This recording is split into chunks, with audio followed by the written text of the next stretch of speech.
je vais déclarer le débat ouvert.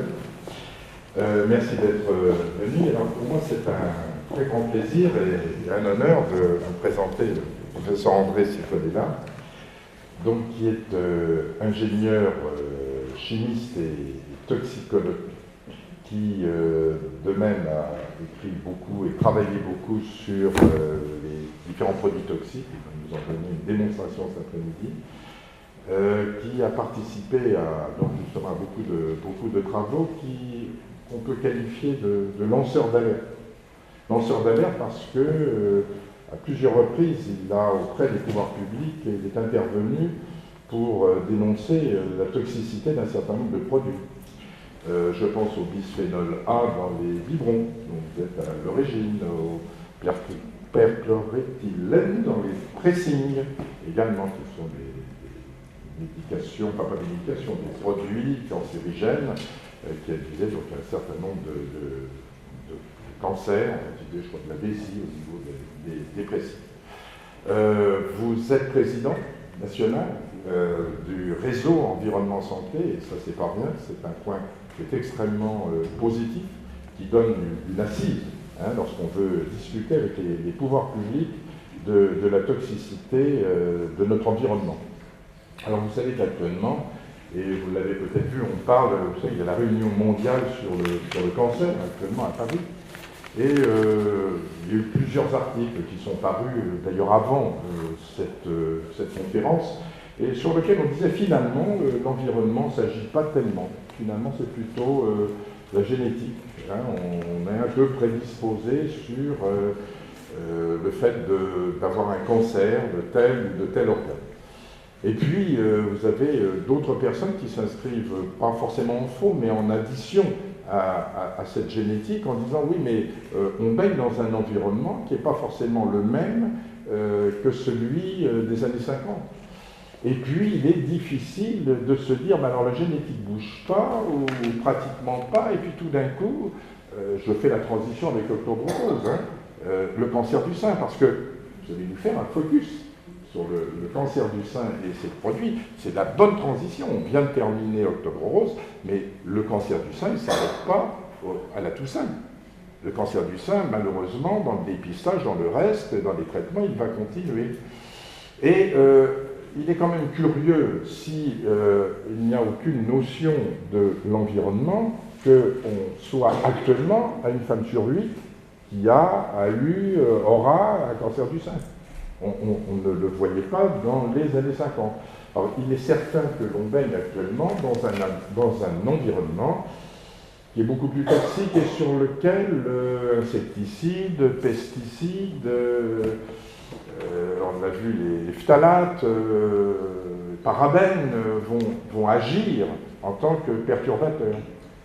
Alors on a parlé, vous en avez entendu parler, des fameux perturbateurs endocriniens.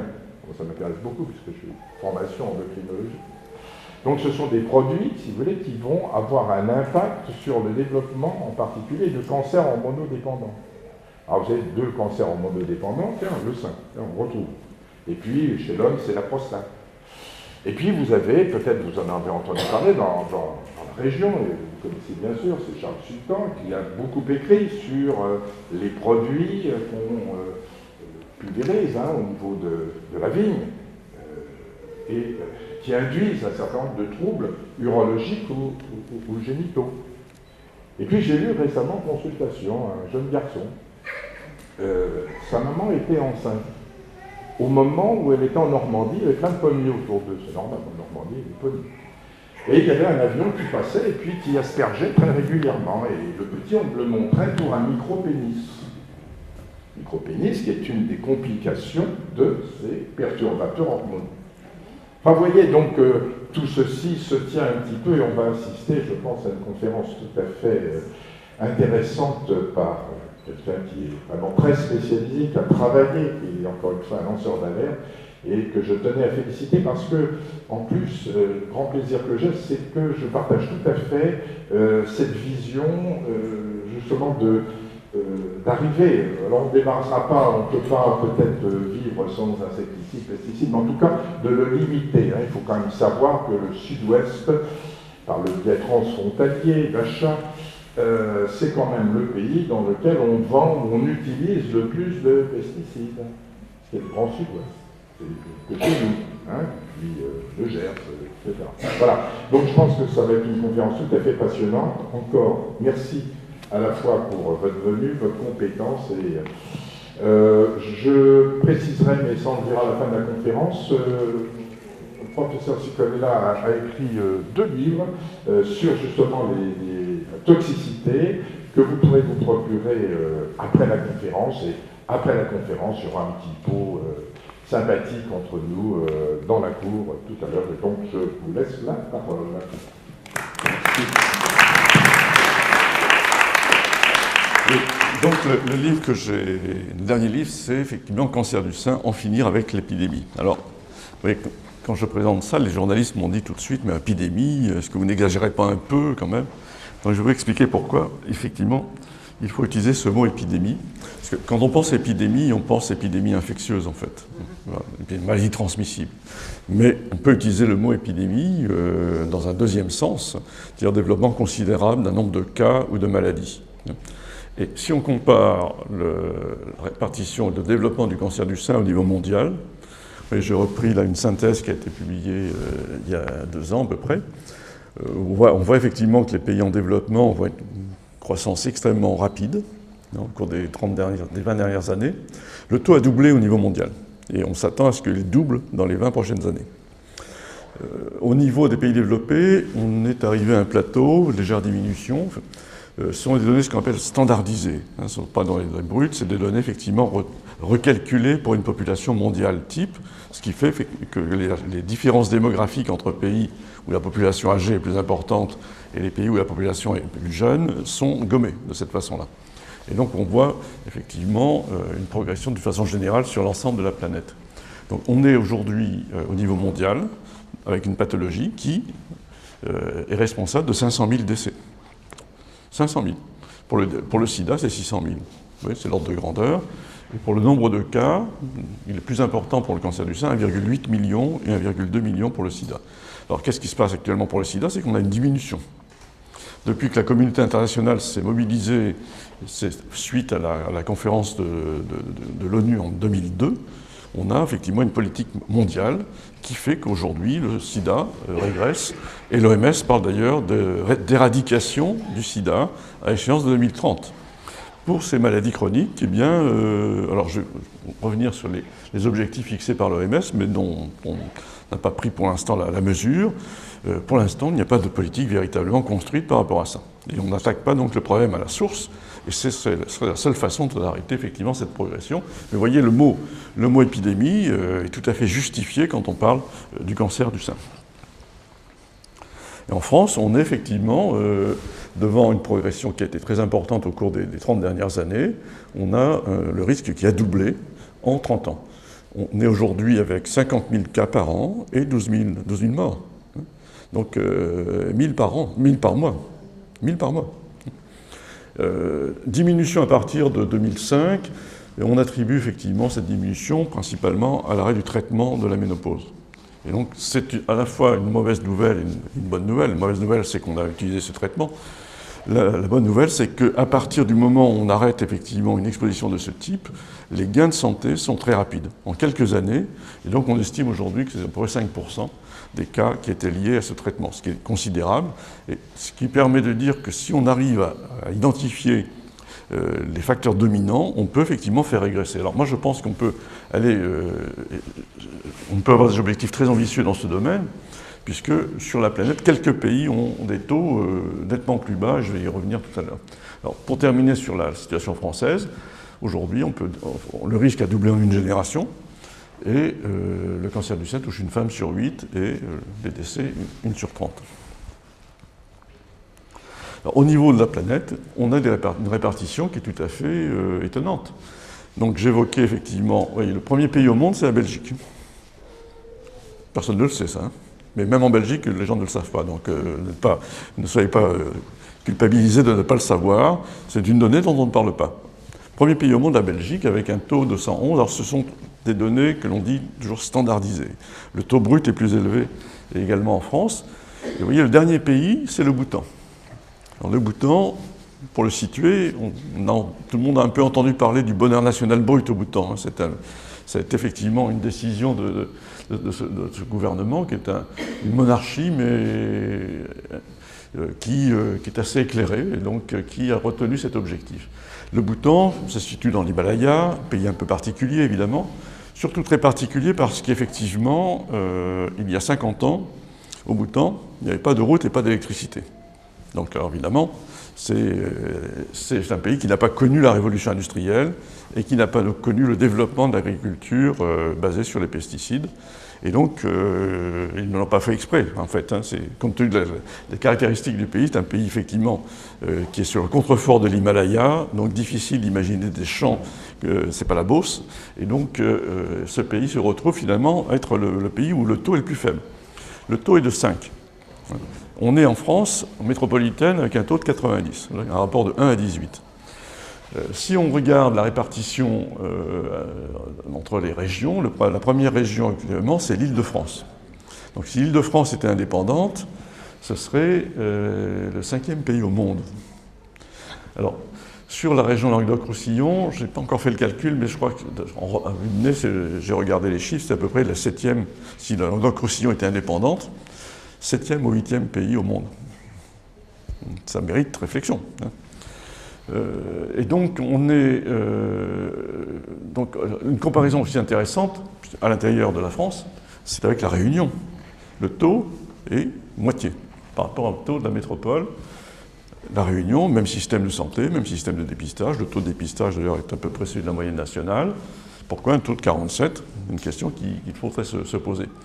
Si on regarde un pays comme le Japon, pays industriel, urbain, le taux est de 51, donc on a un taux à peu près moitié là aussi au Japon. Alors, il y a 30 ans, le taux au Japon était le 6e. Donc les Japonaises sont en train de rejoindre, entre guillemets, le taux des Européennes et des Américaines. Grèce, taux de 44, pays européen, là aussi. Donc on voit bien que si on peut, effectivement, on pourrait se donner comme objectif d'avoir les taux de ces pays.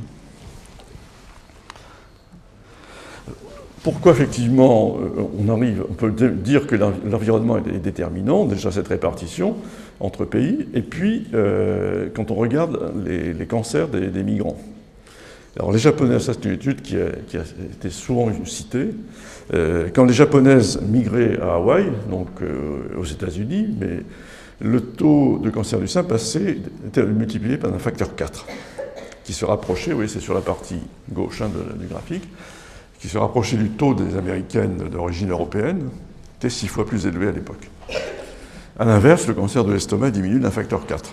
On voit bien que quand on passe d'un mode de vie asiatique à un mode de vie nord-américain, le changement est très rapide et c'est sur une seule génération. Donc c'est pas, les femmes en question n'ont pas changé leur patrimoine génétique en changeant effectivement de pays, c'est effectivement leur environnement au sens le plus global du terme qui a changé.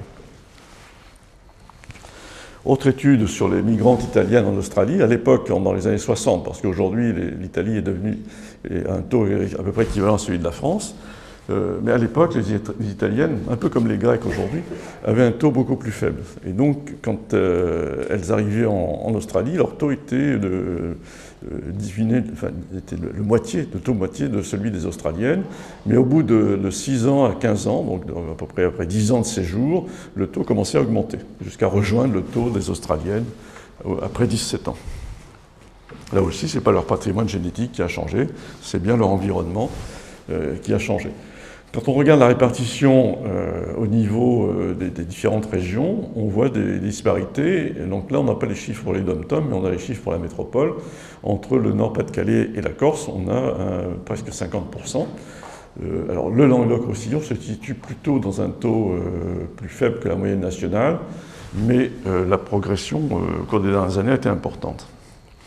Alors, des variations aussi à l'intérieur de chaque région. Alors là, c'est un programme que j'avais piloté quand j'étais encore conseiller scientifique à l'INERIS, qui consistait à analyser la répartition des cancers à l'intérieur des régions sur une base cantonale, ce qui permet de saisir effectivement ces disparités.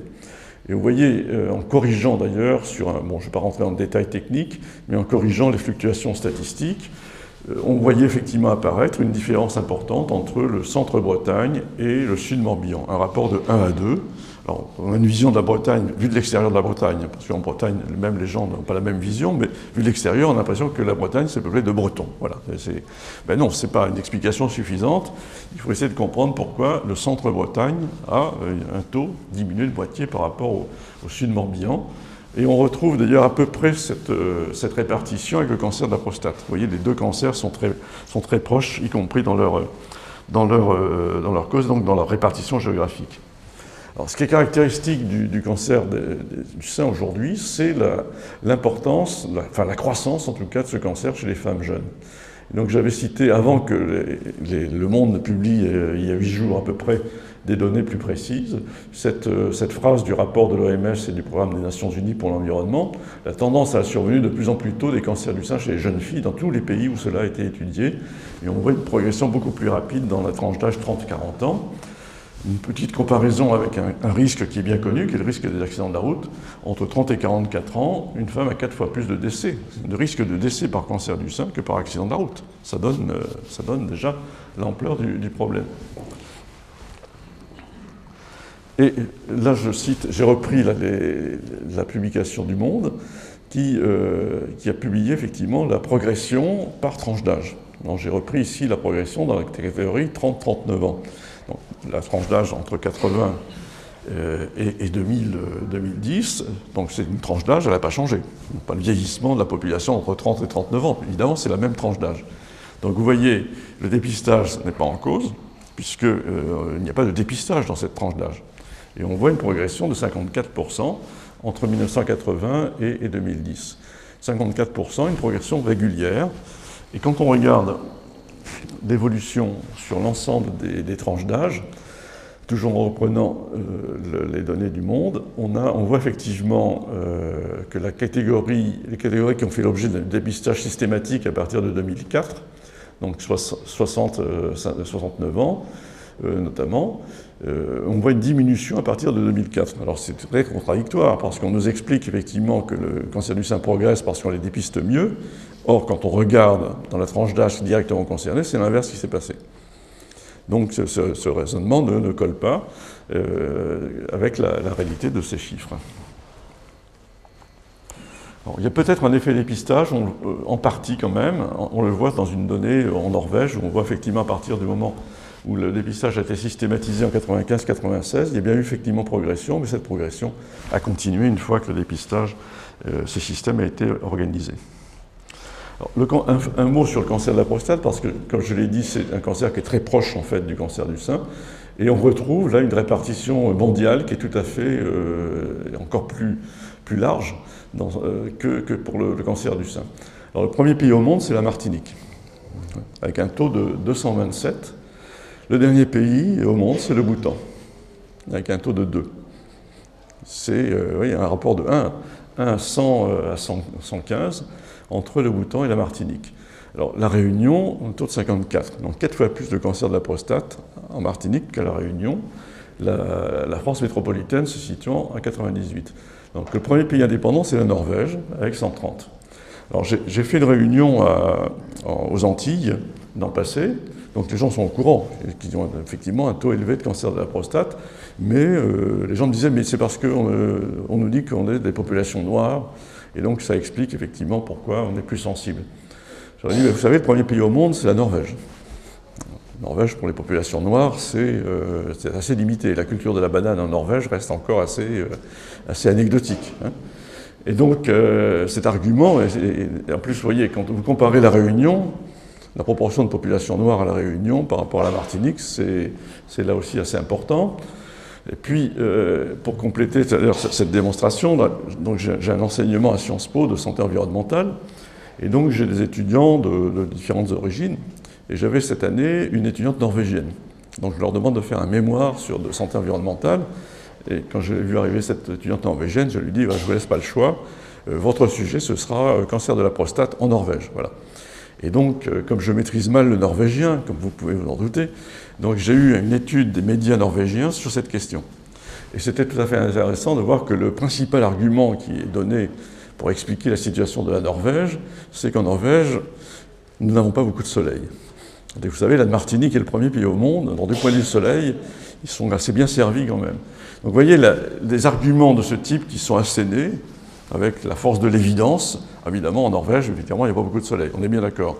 En Martinique, des populations noires, évidemment, sont dominantes. Mais c'est des faux arguments. Si on creuse un peu, on montre effectivement que ces arguments ne tiennent pas la route, et il faut les chercher ailleurs. Pourquoi ces disparités ? Pourquoi, effectivement, un pays comme le Bhoutan, mais un pays comme le Japon, si vous comparez le Japon à la France, 5 fois moins. 5 fois moins. Pays développé, pays urbain, pays industriel. 5 fois moins. La Grèce, là aussi, se situe avec un taux de 30, on est au tiers de la situation française. Donc il y a des différences d'environnement qu'il faut analyser. Alors, la France, eh bien, concernée effectivement aujourd'hui, le cancer de la prostate, c'est un homme sur 7. Le décès, c'est un homme sur 44. C'est 58 000 cas et 9 000 décès. Et un risque multiplié par 3 en une génération. Au plan mondial, c'est le taux a triplé en 20 ans. Triplé en 20 ans. Là aussi, c'est quasiment la même courbe que pour le cancer du sein. Un phénomène qui semble se développer dans les plus jeunes générations. Alors, le cancer de la prostate apparaît à des âges plus avancés, mais on commence à voir apparaître des cancers de la prostate à partir de 40 ans aujourd'hui.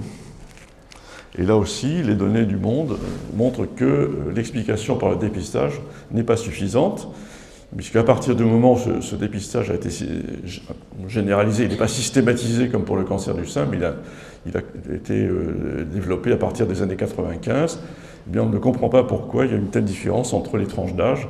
Si on avait un effet dépistage, on devrait avoir à peu près la même progression, ce n'est pas le cas. Entre la tranche d'âge la plus jeune et celle qui est la plus âgée, on a une différence là qui est considérable. Donc là, on voit apparaître un premier élément d'explication, c'est la différence entre la génération née après-guerre et la différence avec la génération née avant-guerre. Et ça, c'est le grand changement d'environnement qui s'est passé dans l'après-guerre. Alors pour revenir sur le cancer du sein, voilà la synthèse qui a été publiée par le Breast Cancer Fund aux États-Unis, qui est un rapport sur lequel je me suis appuyé pour faire mon livre. Le deuxième rapport, c'était d'ailleurs sur un rapport interagence entre les agences fédérales américaines.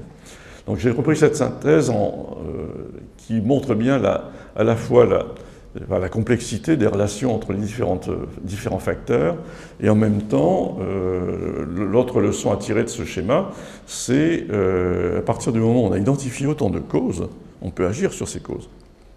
Et on a l'explication de la croissance aujourd'hui à travers tous ces éléments. Alors, la génétique est responsable aujourd'hui, on estime que c'est entre 5 et 10%. Voilà. Il y a effectivement des causes génétiques au cancer, ce qu'on appelle les gènes BRCA1, BRCA2, mais on va retrouver des facteurs classiques, comme la sédentarité par exemple, en 20 à 40%, ce qui est considérable. L'alimentation. On a une étude de l'INSERM, qui est un suivi de la cohorte de la MGEN, donc c'est 60 000 personnels de la MGEN, donc de l'éducation nationale, qui sont suivis depuis plus de 20 ans. Donc on a déjà un suivi intéressant, important, et cette étude montre effectivement que les femmes qui font un régime, alors ce qui est baptisé par l'INSERM alcool western, je trouve que la formule est résume bien le type d'alimentation que l'on peut avoir dans ce type de régime, augmentation du risque de 20%. Régime méditerranéen, là on se rapproche et on a voyé la proximité avec les données de la Grèce notamment, régime plus basé sur la consommation de fruits et légumes, on a une diminution de 15%. L'effet protecteur de la grossesse aussi avant 30 ans. Alors là je ne l'ai pas mis, mais il faudrait que je le rajoute d'ailleurs. C'est effectivement montré, c'est l'effet protecteur de l'allaitement. On utilise souvent cet argument-là. Alors il faut savoir que cette étude sur l'effet protecteur de l'allaitement est basée sur des études, une étude qui a rassemblé plutôt plusieurs études, ce qu'on appelle une méta-analyse, et on a une diminution effectivement de 30%, correspondant à 55 mois d'allaitement sur la durée de vie. Vous réalisez ce que ça veut dire, 55 mois d'allaitement, ça veut dire une famille bien constituée et un allaitement quasiment en permanence, quoi. Donc rapporté à la taille de la famille moyenne française aujourd'hui, l'effet protecteur de l'allaitement est quand même assez limité. Et puis, donc, les grands facteurs qui sont clairement identifiés du point de vue de la pollution, il y a effectivement un effet de la contraception orale, chez les jeunes femmes notamment, un effet d'exposition au rayonnement, ionisant et même non ionisant, un effet des substances chimiques de type perturbateur endocrinien. Et donc, on va retrouver des substances que l'on a déjà évoquées, type parabènes, type bisphénol A, type phtalate, et un certain nombre de pesticides, une grande partie des pesticides notamment rentrent dans cette catégorie. 216 substances ont été identifiées comme donnant des tumeurs mammaires chez la souris ou chez le rat. Alors cette donnée-là est extrêmement importante parce qu'à partir du moment où on observe ce type d'effet chez la souris et chez le rat, c'est tout à fait transposable à l'espèce humaine. Il y a quelques variations, c'est pas du 100%, mais on a une transposition quasi totale des résultats de ces expérimentations. Et donc, et encore, là, on n'a pas testé toutes les substances. Et sur les milliers de substances auxquelles nous sommes exposés, on a déjà un nombre assez conséquent de substances qui induisent ces tumeurs mammaires. Donc, l'exemple le plus récent, alors pourquoi je prends cette photo ?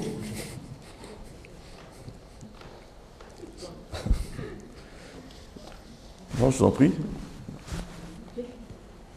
Alors, le personnage est connu quand même. Hein. Voilà.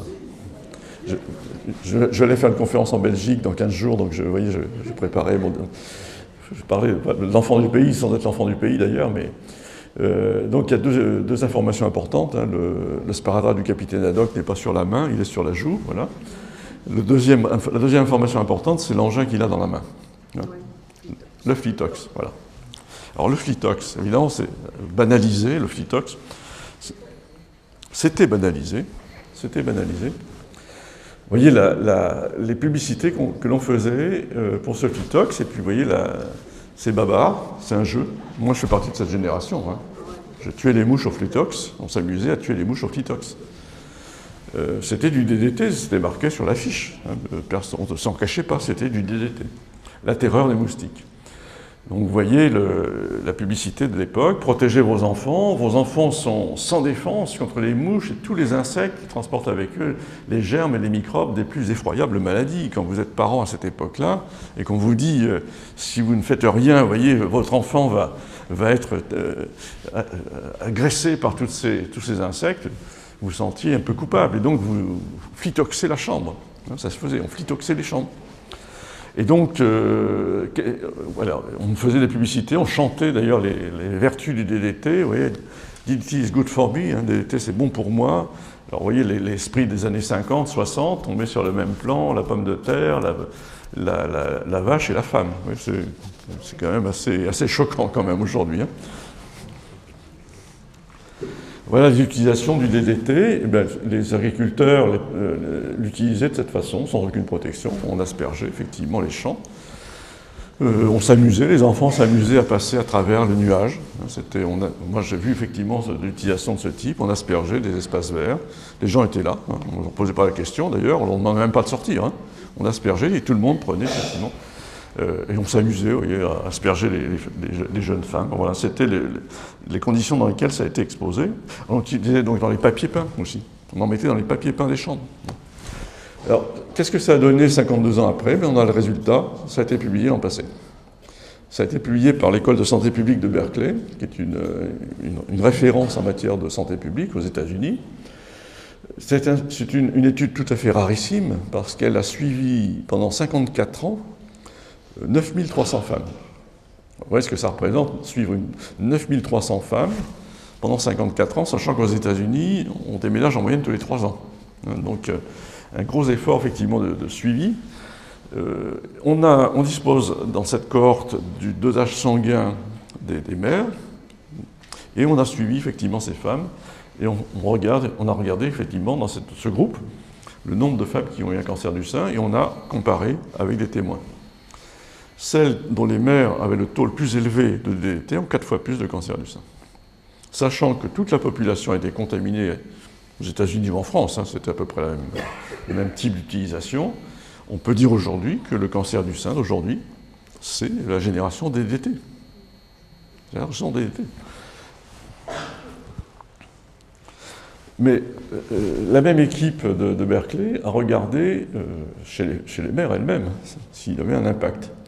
Et on a mis en évidence que lorsque les mères avaient effectivement plus de 14 ans, il n'y a pas de différence. Et quel que soit leur degré de contamination, il n'y avait pas de différence du point de vue taux de cancer du sein.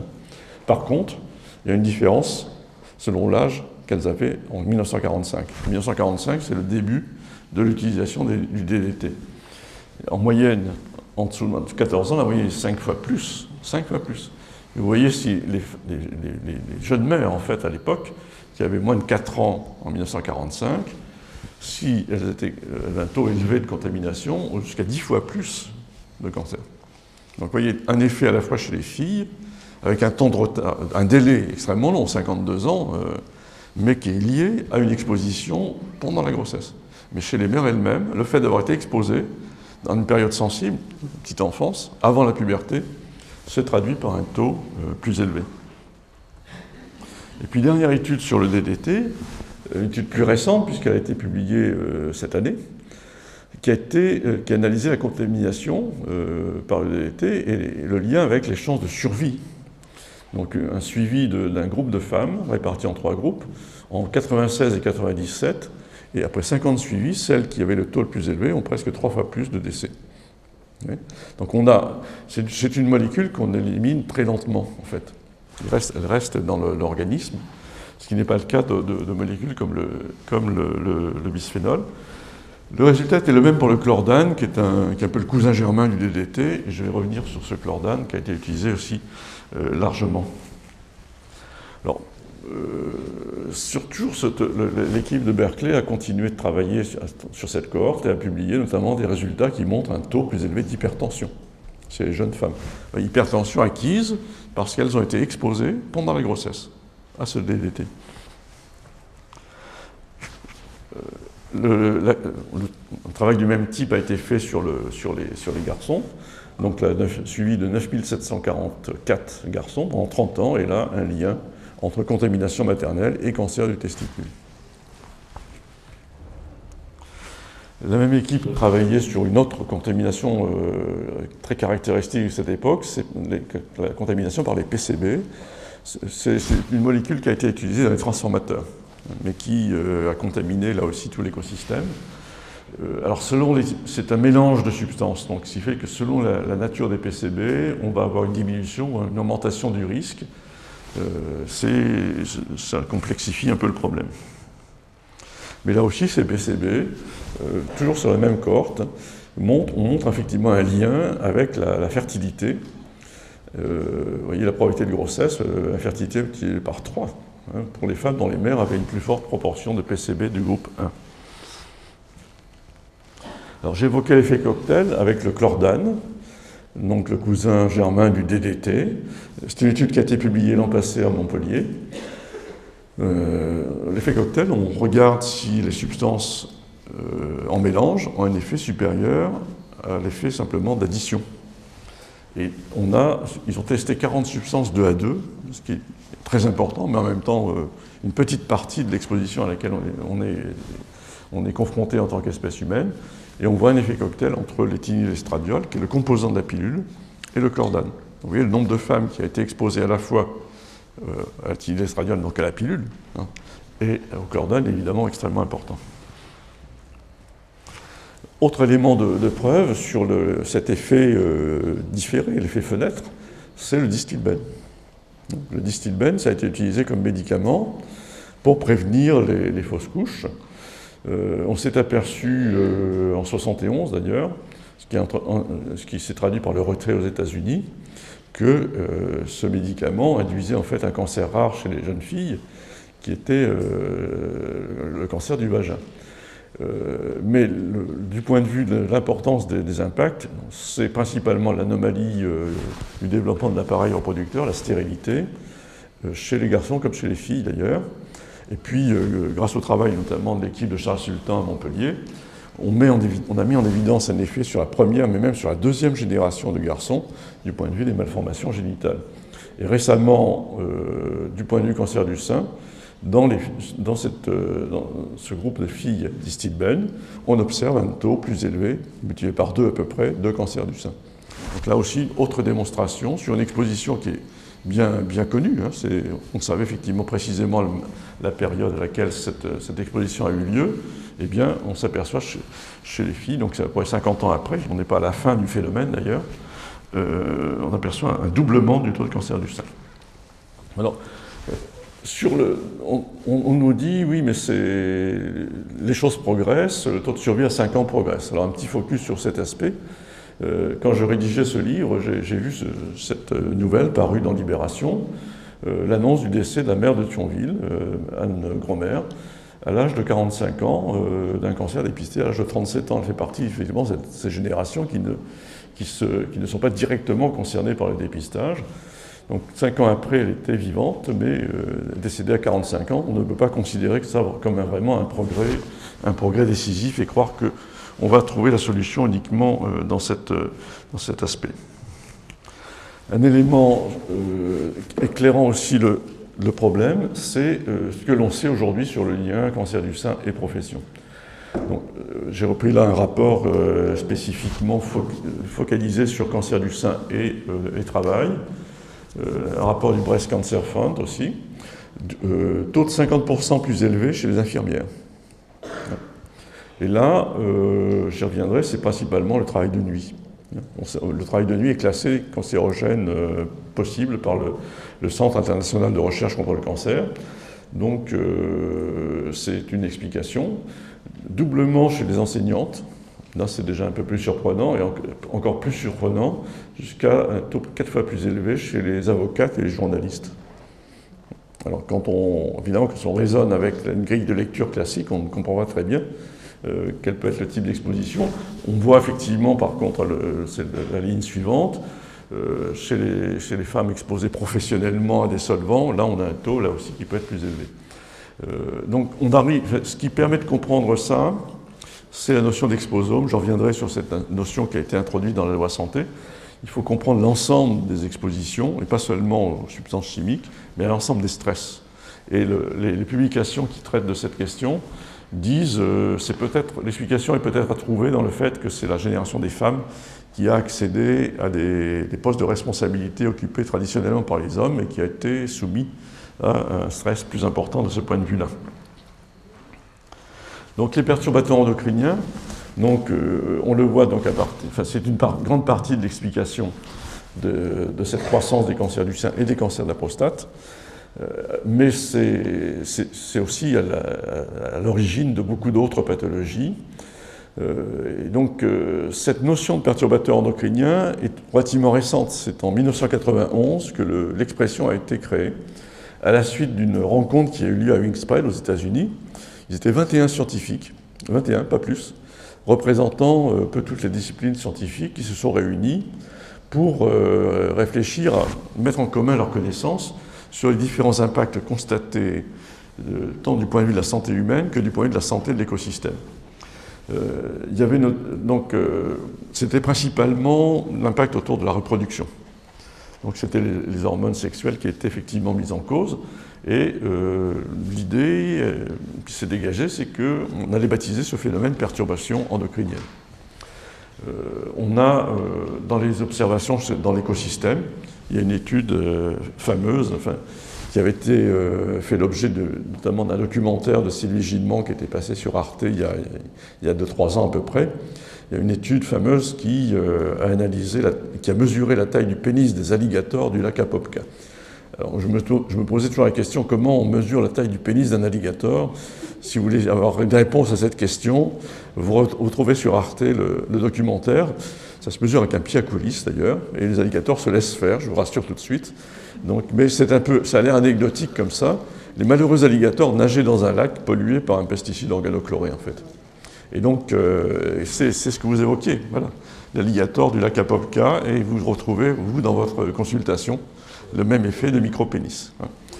Et donc, c'est à partir de ces rapprochements, d'ailleurs, qu'on a effectivement construit l'hypothèse, qui n'est plus une hypothèse maintenant, qui est une certitude, de la perturbation endocrinienne. Donc, perturbation, abaissement de l'âge de la puberté, par exemple, ça c'est un élément important. Diminution de la qualité du sperme, qu'on observe effectivement dans l'espèce humaine, mais aussi dans pas mal d'autres espèces. Et puis, à la fin des années 90, on s'est aperçu que ça perturbait aussi les hormones thyroïdiennes. Et donc, ça perturbe la formation du cerveau. C'est important d'avoir un cerveau bien formé. Et donc, on fait le lien aujourd'hui de façon très claire entre les contaminations par les PCB notamment, mais j'y reviendrai, ou le bisphénol A, et des troubles du comportement, la baisse du QI et l'hyperactivité, par exemple. Mais même l'autisme. L'autisme qui est en train d'exploser actuellement. Aux États-Unis, on est à 1 cas sur 45. En France, on est plutôt dans une estimation de 1 cas sur 100.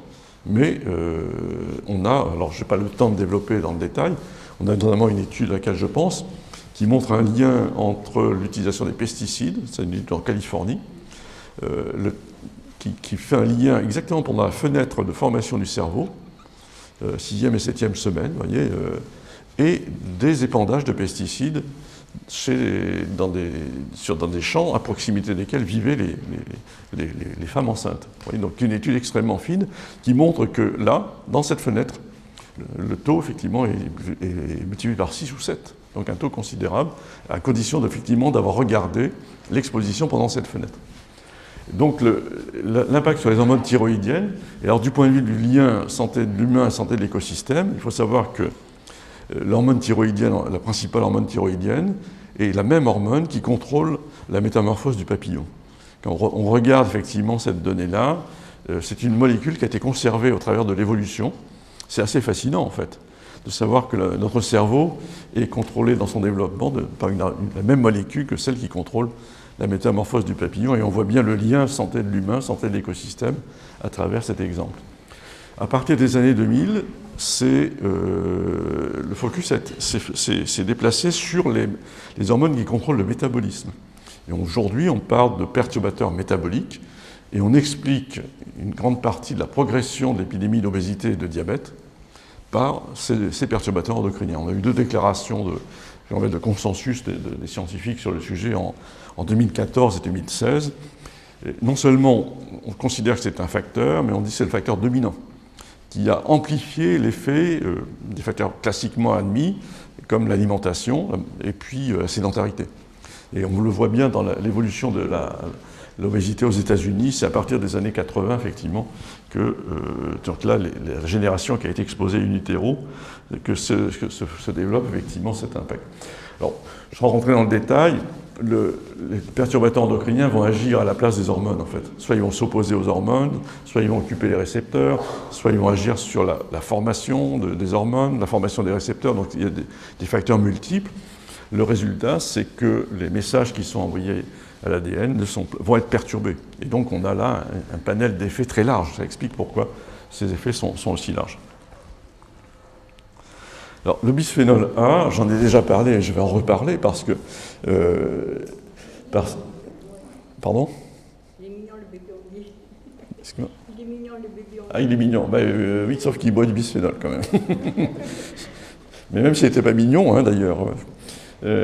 C'est vrai qu'avant 2009, on voyait un bébé avec un biberon. Hein, après 2009, effectivement, on pense effectivement au bisphénol. Alors, ce bisphénol, j'ai évoqué le distilbène. Il a une parenté avec le distilbène, puisque en 1936, l'industrie chimique cherche une hormone de synthèse, l'industrie pharmaceutique plus exactement, cherche une hormone de synthèse pour prévenir les fausses couches, et teste distilbène et bisphénol. Donc le bisphénol aurait pu faire une carrière de médicament. Et c'est le distilbène qui va être retenu, et donc la carrière de médicament du bisphénol s'arrête. Mais néanmoins, en 1953, on s'aperçoit qu'on peut faire une matière plastique. Alors ça peut sembler surprenant de dire qu'un médicament et une matière plastique, ça n'est pas la même chose.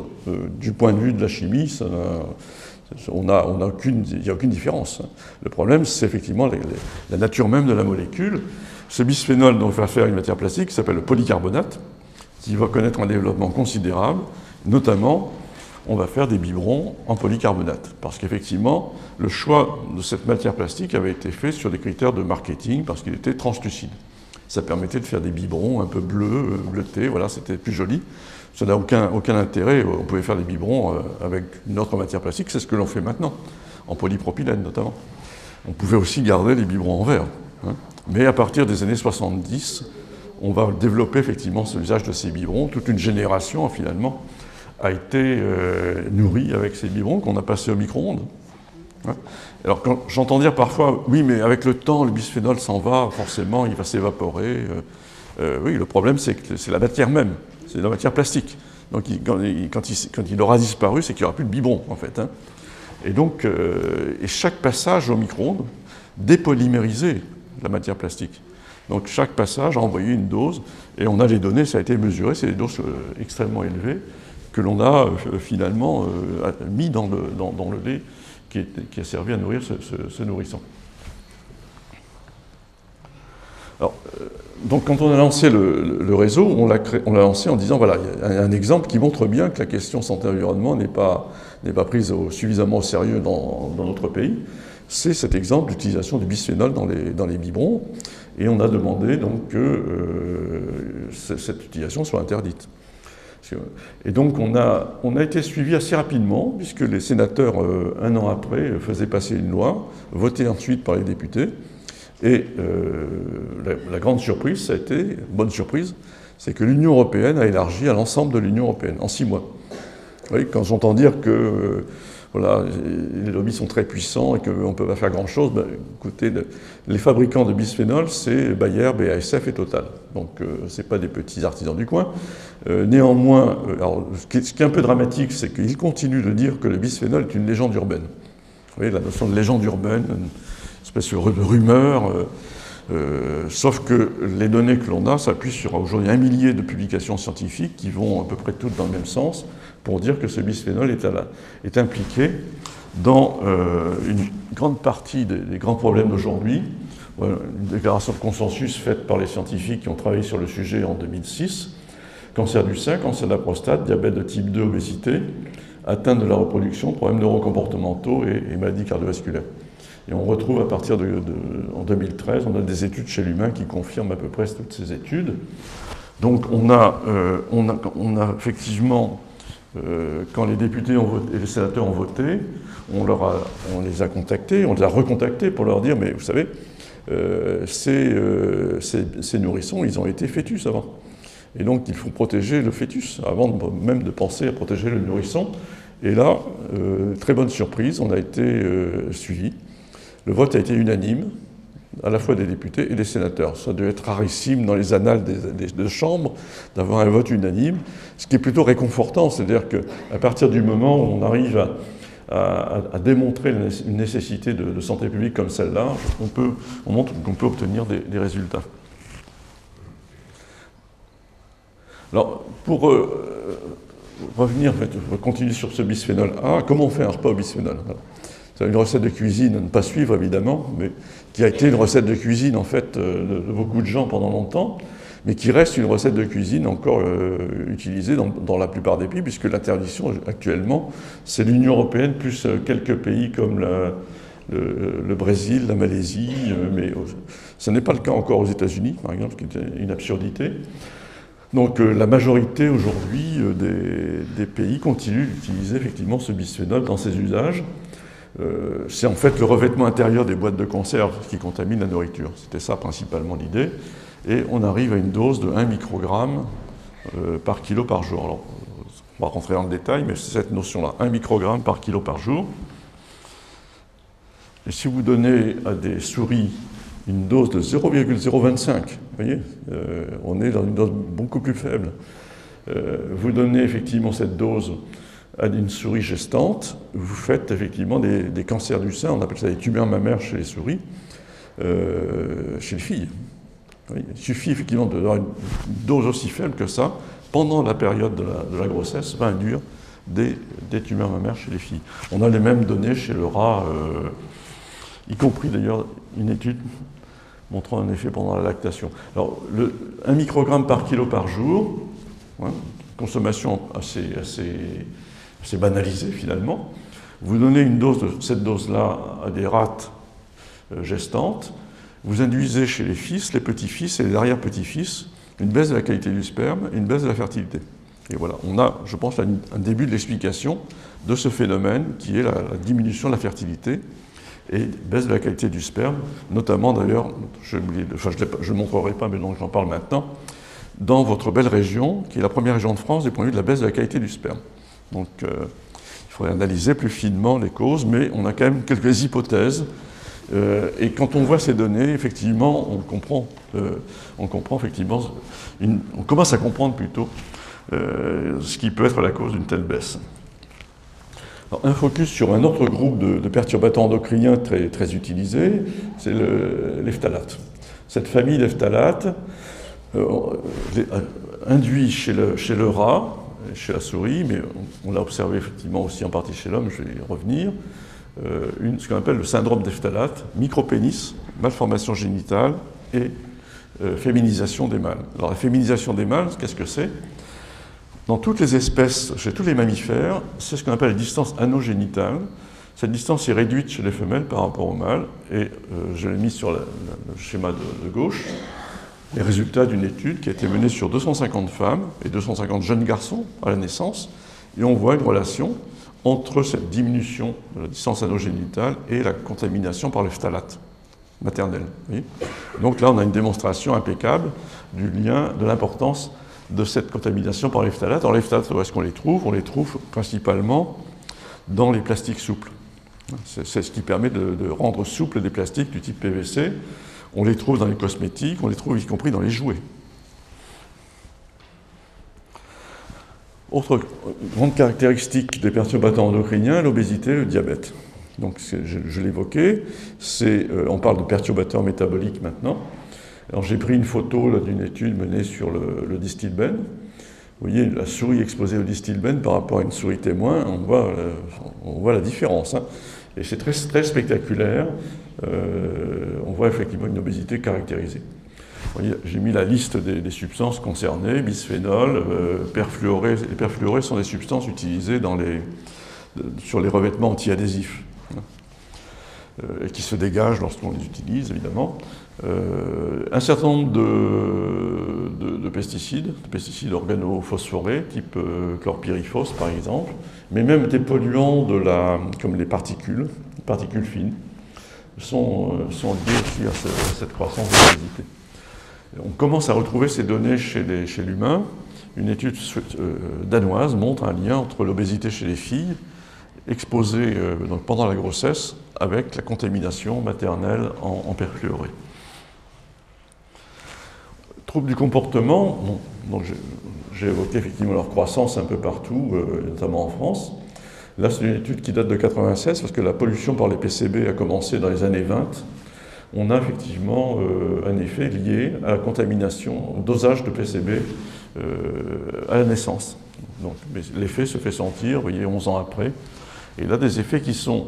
Alors, on n'est pas dans le domaine de la maladie, mais 2 ans de retard scolaire, notamment, c'est un élément important, évidemment, du point de vue social. Dernier élément pour éclairer le problème des perturbateurs endocriniens, mais on pourrait en dire beaucoup plus, mais je vais me limiter quand même, c'est le coût économique. Voilà une étude qui a été faite en Europe, qui a calculé le coût économique à partir des mêmes méthodes que celles qui ont été utilisées par rapport au coût du réchauffement climatique notamment, et on arrive à un pourcentage de 1,2% du PIB européen, donc 157 milliards d'euros. Et la ministre de l'écologie avait salué d'ailleurs cette étude lorsqu'elle était parue. Donc j'ai déjà dit pas mal de choses sur l'utilisation, je voudrais repréciser. J'évoquais les perfluorés notamment les ustensiles de cuisine, mais les cosmétiques sont une source importante aussi. 71% des fonds de teint, 40% des rouges à lèvres, 38% des crèmes. Donc on reste encore sur l'idée que les cosmétiques, c'est une utilisation ponctuelle, sauf que c'est une utilisation quotidienne. On reste sur l'idée que le cosmétique reste sur la peau, la barrière cutanée. Enfin, quand on parle de barrière cutanée, c'est tout sauf une barrière. Le produit passe à travers la peau. Et le grand changement dans la formulation des cosmétiques dans les dernières décennies, c'est le fixateur. Ce qui permet effectivement au parfum de rester actif le plus longtemps possible. le principal fixateur aujourd'hui, c'est le DEP qui est un phtalate. Ouais. Donc je pense que ça fait partie des substances qui devraient être, à mon avis, bannies. Une importance d'utilisation dans les additifs et les matériaux à usage alimentaire. On a une étude qui a montré qu'il y en avait 119, une grande partie des pesticides notamment. On va retrouver aussi ces substances dans les dispositifs médicaux. Alors, je vais revenir sur cette question-là parce que s'il y a un endroit effectivement où il faut bannir en priorité ces phtalates et ces bisphénols, c'est bien dans les dispositifs médicaux. Alors, la première étude qui a traité ce problème remonte à 2004. Donc c'est la revue de référence des pédiatres, ça s'appelle Pediatrics, revue de référence au niveau mondial. L'étude portait sur des nouveau-nés, sur des prématurés, et on a montré que leur taux, alors il y a différentes substances qui avaient été analysées, je ne vais pas rentrer dans le détail, mais ce qu'il faut retenir, c'est qu'en gros les prématurés ont un taux 100 à 1000 fois plus élevé que celui des adultes. C'est impensable. C'est impensable aujourd'hui de donner à un prématuré une substance aussi toxique. Alors on commence à avoir une réaction, mais c'est tout à fait insuffisant par rapport à l'enjeu. Autre élément qui n'est pas suffisamment connu, c'est que c'est la diminution des traitements. Voilà, diminution de l'efficacité de la chimiothérapie. Alors, le bisphénol, vous voyez, donne des tumeurs, des cancers du sein, et en même temps diminue l'efficacité de la chimiothérapie. Donc on a la double peine, c'est quelque part. Il intervient aussi, il diminue l'efficacité du traitement du cancer de la prostate, et il diminue l'efficacité de la fécondation in vitro. C'est une molécule absolument fantastique de ce point de vue-là. Il est impliqué dans énormément de pathologies et en même temps il interfère avec les thérapeutiques. Vous voyez, cette étude, il y a plusieurs études d'ailleurs par la même équipe, l'étude de Ehrlich aux États-Unis. Contamination par le bisphénol multiplié par 4 signifie un doublement du taux d'échec. Donc il faudrait effectivement, et on a saisi la Haute Autorité de Santé à ce sujet-là, qui pour l'instant ne réagit pas véritablement, mais j'en ai reparlé il y a 8 jours lorsqu'on a fait la réunion de la stratégie nationale perturbateur endocrinien. Je pense qu'on va être entendu parce que c'est une priorité aujourd'hui de faire en sorte que les traitements soient les plus efficaces possibles. Et là, vous voyez, on n'est pas dans un effet à 50 ans, on est dans un effet très immédiat. Pour l'instant, ça n'est pas suffisamment pris en compte. Donc ces perturbateurs endocriniens, pour comprendre pourquoi effectivement on ne peut pas les gérer comme on a géré les substances chimiques jusqu'à présent, c'est-à-dire par la dose. Vous savez, le grand principe sur lequel est basée la réglementation, c'est la dose fait le poison. Alors ça semble de bon sens. Plus la dose est importante, plus on pense que l'effet va être important. Mais pour les perturbateurs endocriniens, ça ne marche pas comme ça. C'est la période. Bon, je vais déjà donner quelques exemples. Vous voyez, l'exposition pendant la grossesse va se faire sentir 50 ans après, 52 ans après. C'est une façon de penser les problèmes qui est tout à fait, qui bouleverse les connaissances. Donc ça, c'est le premier point. Le deuxième point, c'est l'effet plus fort aux faibles doses qu'aux fortes doses. Ça aussi, ça bouleverse le bon sens. C'est lié au mode d'action, effectivement, des hormones. Le troisième point, c'est l'effet cocktail, je l'ai évoqué.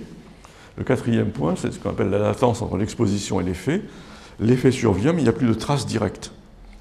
On ne trouve plus la trace de la substance dans l'organisme.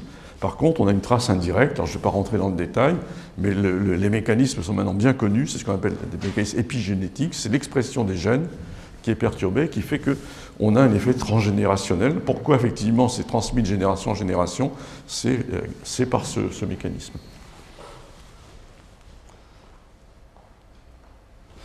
Alors, on ne manque pas là aussi de déclarations plus générales, vous voyez, sur le lien entre ces expositions et les problèmes de santé d'aujourd'hui.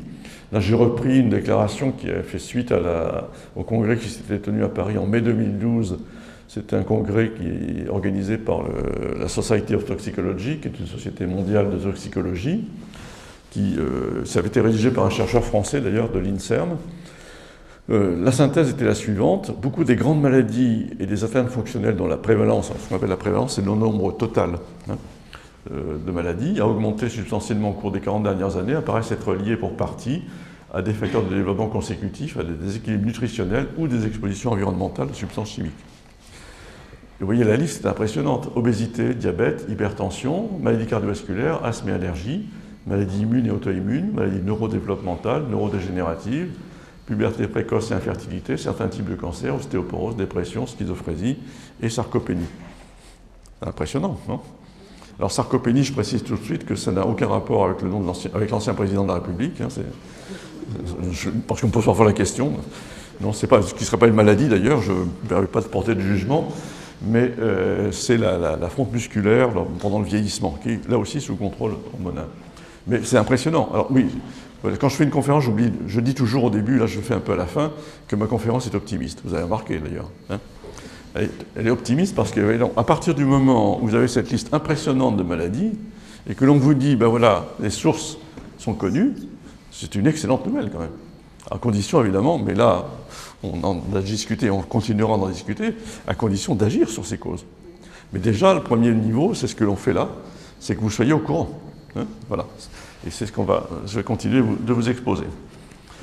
Et c'est la conclusion d'ailleurs de l'Office parlementaire d'évaluation des choix scientifiques et techniques, qui a rendu un rapport en 2011, qui était un très bon rapport. J'avais été auditionné dans le cadre de ce rapport d'ailleurs, en faisant le lien entre l'impact sur l'écosystème, et vous voyez, il faisait référence aux alligators du lac Apopka, c'était une des références, le distilbène, et puis la progression effectivement des grandes maladies qui étaient citées sur la partie droite. Et donc le temps de la précaution. Voilà, on sait suffisamment de choses aujourd'hui pour agir, c'est ça la conclusion.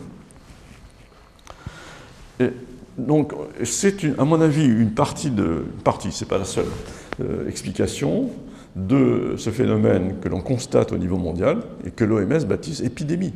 L'épidémie, vous voyez, j'ai repris le titre de cette plaquette grand public, est toujours disponible sur le site de l'OMS, donc l'Organisation mondiale de la santé, halte à l'épidémie mondiale de maladies chroniques. L'OMS parle d'épidémie mondiale de maladies chroniques.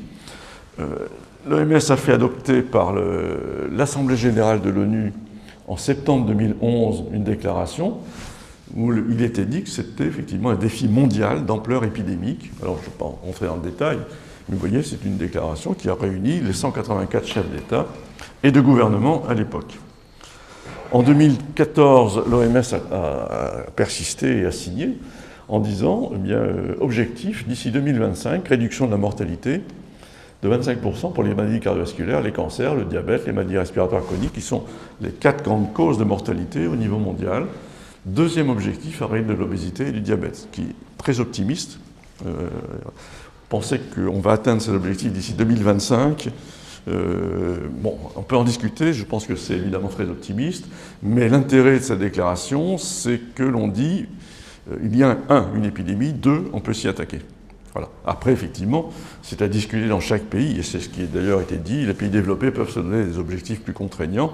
La mortalité diminue actuellement, donc, mais pas à ce niveau-là, mais c'est bien effectivement d'avoir ce type de diminution, mais c'est encore plus important d'éviter que les gens ne soient malades.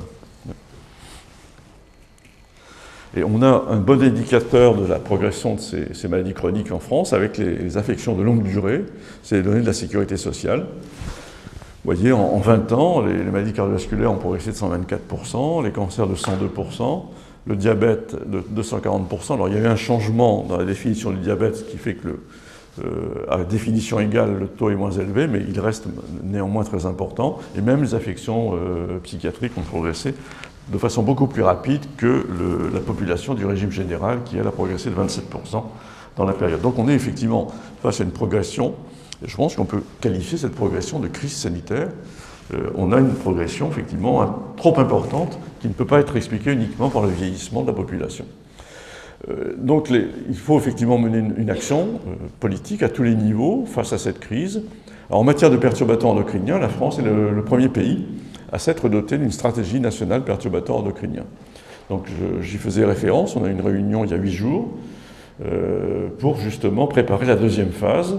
Et les choses sont en train de bouger. Voilà, la Direction générale de la santé notamment a annoncé, déjà un premier arrêté est paru, la question des perturbateurs endocriniens est intégrée dans le carnet de santé et dans le carnet de maternité. Donc ça va être un outil pour les professionnels de santé. Ça va les obliger aussi à se former, parce que expliquer pourquoi il faut se prémunir des perturbateurs endocriniens, ça suppose de soi-même de savoir pourquoi. Et il faut effectivement être en capacité d'expliquer. Après, il faut dire comment. Vous voyez, donc il y a ces deux aspects, mais il y a une dynamique qui est en train de s'enclencher. On est en train de discuter, dans les enjeux, moi j'ai proposé ça, que la question notamment des perturbateurs endocriniens dans les dispositifs médicaux soit réglée. On ne peut pas accepter les contaminations que j'ai évoquées. On a eu une autre déclaration importante sur laquelle, là aussi, les professionnels peuvent s'appuyer, que la déclaration de l'Endocrine Society aux États-Unis, qui est la société d'endocrinologie qui fait référence, ne me démentirait pas, hein, au niveau effectivement mondial. Déclaration d'octobre 2015. Vous voyez une forte évidence chez l'animal et chez l'humain pour les effets suivants: obésité, diabète, reproduction chez la femme et chez l'homme, c'est ce que j'ai évoqué, cancer hormonodépendant, effets thyroïdiens, neurodéveloppementaux, neuroendocriniens. Les principaux PE, on retrouve les familles que j'ai citées: bisphénol A, phtalate, pesticides, polluants organiques persistants tels que PCB, polybromé et dioxine. La période de la grossesse est la période critique, c'est ce qu'on a déjà vu. Les PE agissent sur une relation dose-réponse non linéaire avec des effets à faible dose, principalement pendant la phase de développement. Voilà une synthèse, un document qui est adopté par la société de référence en matière d'endocrinologie au niveau mondial. Déclaration de la Fédération internationale des gynécologues et des obstétriciens, qui réunit 125 sociétés nationales, donc l'ensemble des gynécos et maintenant peut s'appuyer sur cette déclaration, octobre 2015. L'accumulation de preuves des impacts sur la santé des produits chimiques toxiques, y compris d'effets transgénérationnels, donc ça c'est la dimension perturbateur endocrinien, amène aujourd'hui FIGO à adresser une série de recommandations pour réduire l'impact des produits chimiques toxiques sur la santé des patients et des populations. Et il y a des recommandations plus précises qui sont dans cette déclaration. Donc j'évoquais le mot exposome tout à l'heure. Il est rentré dans la loi santé. C'est l'article 1. La politique de prévention en France doit être basée sur le concept d'exposome. Alors c'est un mot tout à fait récent. Vous n'êtes pas familier, il est familier à peu de gens d'ailleurs. Il a été créé en 2006, donc c'est assez récent. Qu'est-ce que ça veut dire? Alors ça veut dire que c'est l'exposition de la naissance, de la conception, jusqu'à la mort. Donc il faut comprendre, effectivement, c'est principalement la protection de la période de la grossesse. Là, j'ai repris un schéma des deux scientifiques anglais et néo-zélandais qui sont à l'origine un peu de toute cette réflexion depuis une dizaine d'années. La période de protection de la grossesse doit être déterminante dans la politique de prévention, parce que les gains de santé sont sur la vie, alors que si on fait le focus sur la population adulte en bonne santé, les gains de santé sont plus évidemment limités. C'est ça le changement. Vous voyez, c'est une révolution de la politique de santé publique qu'il y a derrière ce concept. Alors, nous, en tant que réseau environnement santé, on a lancé cette campagne « Ville et territoire sans perturbateurs endocriniens » pour diffuser cette information. Donc on a donc fait des plaquettes, on a fait des expositions sur les perturbateurs endocriniens, sur la crise sanitaire, dans l'idée aussi d'être positif. Donc je peux choisir, je peux agir, voilà, c'est le mot d'ordre un peu de cette campagne. On a j'ai repris effectivement dans cette plaquette la dimension cancer du sein, cancer de la prostate comme exemple, et nous mettons en place aussi cette campagne dans les établissements de santé. Un certain nombre avec nos collègues du Comité pour le développement durable en santé, qui a rédigé 10 éco-gestes. Donc les établissements de santé s'engagent aujourd'hui. Donc la première réunion s'était tenue à Clinique Pasteur à Toulouse en juin 2015, qui donc depuis s'engage à éliminer effectivement ces perturbateurs endocriniens dans son activité. On a déjà fait une dizaine de réunions d'ailleurs sur ce sujet, et il y a un enthousiasme d'ailleurs important des professionnels. Lorsqu'ils sont formés, ils se mobilisent et on commence à avoir des résultats. On a tenu un colloque avec la profession dentaire récemment, au mois de juin, parce que les dentistes ont un peu, je dirais, la double peine. Ils ont utilisé du mercure dans les plombages dentaires, perturbateurs endocriniens et métaux lourds. Métal lourd, et ils ont remplacé souvent ce mercure par du bisphénol. Ce n'est pas une très bonne idée, mais c'était l'état des connaissances. Et ils sont confrontés à une pathologie qui s'appelle le MIH, qui se surajoute aux autres pathologies que j'ai décrites liées au bisphénol. C'est un défaut de formation de l'émail des dents, qui est apparu en 2001. Et on a une équipe de l'INSERM qui a... alors ça touche de 15 à 18% des enfants de 6 à 9 ans. Peut-être vous avez rencontré déjà ce type de problème. 15 à 18%, c'est considérable. C'est un défaut de formation qui fragilise la dent de l'enfant. Et donc on reproduit au plan expérimental ce MIH chez le rat. Si on donne du bisphénol aux rats, eh bien les enfants font ce MIH. Donc on a là la boucle est bouclée, c'est peut-être un premier signe d'une intoxication au bisphénol qui va avoir d'autres effets par la suite. Donc c'est important de repérer et on va travailler avec la profession sur ce sujet prochainement. Donc on a travaillé aussi avec la mairie de Paris sur les critères d'éco-conditionnalité. Donc là, la suggestion que nous faisons à la mairie de Narbonne de s'engager effectivement sur cette démarche avec nos amis élus santé publique territoire. Donc la mairie de Paris a déjà travaillé sur des critères d'éco-conditionnalité qu'on va élargir à l'ensemble des perturbateurs endocriniens. Ça veut dire quoi? Vous voyez, j'ai repris là une fiche produits et prestations de nettoyage. Ça veut dire qu'un fournisseur de la mairie de Paris en matière de produits de nettoyage, s'il veut obtenir le marché de la mairie de Paris, s'engage à éliminer les substances de type cancérogène, mutagène, réprotoxique, et on va ajouter la catégorie perturbateurs endocriniens. Donc le budget de la mairie de Paris, je dis ça de mémoire, je crois que c'est 3 milliards. Donc pour un fournisseur, c'est quand même intéressant. Mais si c'est possible à Paris, ça doit être possible à Narbonne ou ailleurs d'ailleurs. Et donc, voilà, il y a un levier. Vous voyez, en même temps, on peut agir en tant que citoyen dans ses propres choix de consommation, mais on peut agir de façon collective dans une collectivité locale, où je pense par exemple dans les établissements hospitaliers, les centrales d'achat. On a rencontré déjà une centrale d'achat qui est prête à s'engager. Voilà, il y a une dynamique qui peut se développer autour de cet enjeu. Voilà, donc c'est cette liste ChemSec qu'on va utiliser, qu'on va introduire. Voilà, et je terminerai par cette diapo. Voilà, je pense qu'on est dans une situation qui correspond à la situation dans laquelle on était à la fin du 19e siècle. Vous savez, à la fin du 19e siècle, les grands problèmes de santé, c'était les maladies infectieuses. On mourait de choléra dans les années 1850-1860. C'était dévastateur. L'épidémie de choléra à Paris dans les années 1830, c'est 20 000 morts sur 600 000 habitants. Et donc il y a eu une prise de conscience, et notamment on s'est aperçu que l'eau était le principal vecteur. Et on a agi sur l'environnement, alors on n'appelait pas ça la santé environnementale, mais on a agi sur l'environnement, on a fait des égouts, on a fait le ramassage des déchets. C'est toujours le moment où je rends hommage au préfet Poubelle, qui est passé à la postérité en inventant la poubelle. Alors ça semble une banalité extraordinaire aujourd'hui, mais ramasser les déchets, c'était un acte effectivement un changement de paradigme là aussi, puisqu'avant on balançait les déchets dans la rue. Et donc là on ramassait les déchets, et ça a été effectivement un élément important pour faire reculer et éradiquer en tout cas le choléra. On a fait reculer, on n'a pas fait totalement éradiquer, mais la tuberculose, le typhus, lui par contre, là aussi a quasiment disparu à ce moment-là. On a agi aussi sur l'habitat, sur les droits sociaux, sur l'éducation. Donc tout ça a été un grand mouvement de santé publique qui est passionnant à étudier d'ailleurs.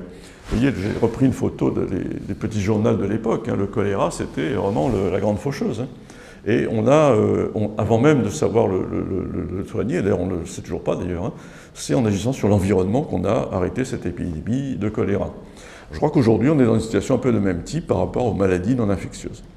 Alors évidemment, on n'est plus au temps de la peste, les morts ne se voient plus dans la rue, mais quand on voit les chiffres, c'est impressionnant quand même. Ce qui peut être lié effectivement à ce dérèglement environnemental. Et donc les perturbateurs endocriniens, c'est un élément, c'est pas le seul évidemment, mais c'est un élément sur lequel on peut agir surtout. Et donc il faut agir sur l'air, l'eau, l'habitat, l'alimentation, la sédentarité, la contamination chimique, mais aussi sur les droits sociaux et l'éducation, parce que tout ça passe par une prise de conscience de chaque citoyen de cette situation, et par la formation aussi des citoyens, mais plus largement des professionnels de santé. Voilà, donc c'est la grande révolution de la santé qui me semble nécessaire aujourd'hui, et dont j'espère vous avoir convaincu, mais je pense que si vous étiez là, vous étiez déjà un peu convaincu. Voilà, merci.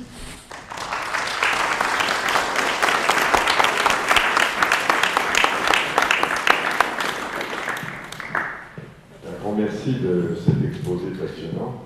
Je dirais que c'est un peu, enfin moi j'ai suivi un peu comme un thriller.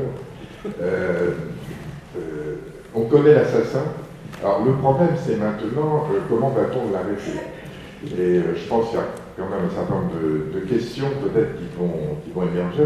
La première pour lancer les différentes questions, c'est est-ce qu'on peut avoir un schéma assez simple, parce que ce qui va marcher ce sont des choses simples. Si c'est des choses trop complexes, dans lequel on veut tout éliminer, tout faire très bien, on sait très bien qu'on n'y arrive pas. Si on prend quelques grands points qui éliminent à peu près, on va dire, entre 50 et 75% des toxiques de cette soupe dans laquelle on baigne actuellement, on a une chance d'avoir quand même une très nette amélioration de notre santé. Et encore une fois, merci d'avoir bien déterminé que la génétique était là, mais que effectivement l'environnement, parce qu'à un moment donné, je l'ai dit tout à l'heure, la génétique prédominait sur tout. Alors, elle existe, on ne peut pas la nier, mais c'est vrai que l'environnement, et là c'est très impressionnant, très impressionnant. Voilà, alors comment peut-on imaginer pour contourner cet assassin de manière simple? Donc, vous avez tout à fait raison, parce que on peut parfois avoir l'impression qu'on va vider la mer avec une petite cuillère quand même. Hein. Mais c'est pour ça que j'aime bien l'exemple du traitement hormonal substitutif. Là, on a trouvé un coupable. Là. Et là, assez rapidement, on a pris la décision et on a eu des résultats immédiats. Donc le bisphénol, pour moi, c'est la substance à éradiquer. J'ai utilisé une formule que je reteste aujourd'hui. Voilà, on a éradiqué la variole, on doit pouvoir éradiquer le bisphénol. Voilà. Ça vaut ce que ça vaut. Je ne sais pas si ça vous parle, mais cette idée d'éradication, vous voyez, quand on raisonne en termes de maladies infectieuses, on ne tolère pas le moindre cas de listériose, par exemple. Voilà, ou de salmonellose, et on a raison. On a raison. À partir du moment où on peut éliminer, on l'élimine totalement. On ne va pas commencer à discuter des doses. Et le bisphénol, quand on voit... Alors, on voit effectivement la multiplicité des études et des impacts. C'est impressionnant. Et donc là, les gains de santé sont considérables parce que... Pourquoi cette molécule est particulièrement active? C'est parce qu'elle agit aussi à des niveaux qui sont ceux auxquels nous sommes contaminés. Alors, ce que je n'ai pas dit d'ailleurs, et ce que j'aurais dû dire, c'est que cette substance, on l'élimine tous les jours, en quelques heures. Le problème, c'est que quand on fait un dosage, et je regrette effectivement que vous n'ayez pas eu le temps de préparer, de prendre un prélèvement d'urine à l'entrée et de vous donner le résultat à la sortie, vous voyez, ça aurait pu... mais ceci étant, je plaisante à peine parce que ce serait intéressant, comme opération de sensibilisation. Vous voyez, le bisphénol, quand vous mangez une boîte de conserve, consommez une boîte de conserve contaminée par du bisphénol, vous ne sentez strictement rien. Il n'y a aucun goût, il n'y a aucune odeur, il n'y a aucune... totalement incolore, inodore, il est sans saveur. Et donc, c'est difficile. Quand vous sentez un gaz qui sent mauvais, vos sens sont en alerte. Mais ça ne veut rien dire du point de vue du risque toxique, c'est ça le problème. Et donc, on est obligé de passer par des indicateurs, et ça se mesure très bien dans l'urine. C'est très facile à mesurer, ça ne coûte pas très cher d'ailleurs. Ça a été mis au point, on a travaillé avec l'équipe du CHU de Lyon, qui maîtrise bien cette dose. Et c'est une proposition que je fais, enfin voilà, il faudrait réfléchir à ça, pour une sensibilisation plutôt générale à cette contamination. Et le fait qu'on peut l'éliminer assez rapidement est un élément important. C'est pour ça que je préconise de ne pas focaliser sur la dioxine, par exemple, parce que la dioxine, la mauvaise nouvelle, c'est quand on l'a dans le corps, on s'en débarrasse au bout de 40 ans. Donc, c'est un peu compliqué, sauf à trouver, mais ça c'était un autre domaine, des méthodes pour l'éliminer plus rapidement, mais ça c'était, pour l'instant, on ne sait pas. Hein, voilà. Par contre, bisphénol et phtalate, on les élimine tous les jours. Et ça, je pense, compte tenu de l'impact effectivement sanitaire, on peut travailler sur cette question. La difficulté, c'est qu'on n'a pas identifié, on parle de sources diffuses. Alors vous savez, quand les chimistes parlent de sources diffuses, c'est comme quand les médecins parlent de maladies idiopathiques. C'est parce qu'on donne un nom, mais on ne sait pas ce que ça veut dire, en fait. Hein. On n'a pas de réponse. Donc il faut justement travailler sur cette question des sources. On a trouvé une source récemment de pollution par le bisphénol, c'est la contamination par les cartons recyclés. Oui, alors on se dit, le carton recyclé, c'est très bien, parce que c'est écologique, on va recycler. Oui, alors à partir de cette publication, d'ailleurs j'ai regardé chez moi, j'avais des haricots stockés dans une boîte de carton en bio, donc tout était en bio, j'étais parfait, sauf que le carton était recyclé. Donc mes haricots ont reçu une dose de bisphénol venant du carton recyclé. Bisphénol et phtalate, les deux d'ailleurs. Ouais, ça c'est une source qui peut, on a été reçu d'ailleurs avec nos amis de Foodwatch, on avait posé ce problème, on a été reçu par Michel-Édouard Leclerc qui nous a dit qu'il était d'accord avec nous, qu'il allait éliminer tout ça, donc très bien. Et voilà, c'est des sources qu'on peut éliminer là aussi, on peut travailler sur cette question-là et obtenir des résultats. Voilà, je suis tout à fait d'accord sur votre vision des choses. On voit bien que c'est un problème qui ne peut pas se résoudre en 15 jours. Voilà. Mais il faut attaquer sur des problèmes que l'on peut résoudre et voir effectivement des changements qu'on peut quantifier. Hein. Et avec des résultats, alors ce sera plus compliqué de les quantifier, mais quand je vois les troubles du comportement, je n'ai pas eu le temps de l'évoquer, mais je le fais là maintenant. On a une étude américaine qui suit une cohorte de 250 enfants.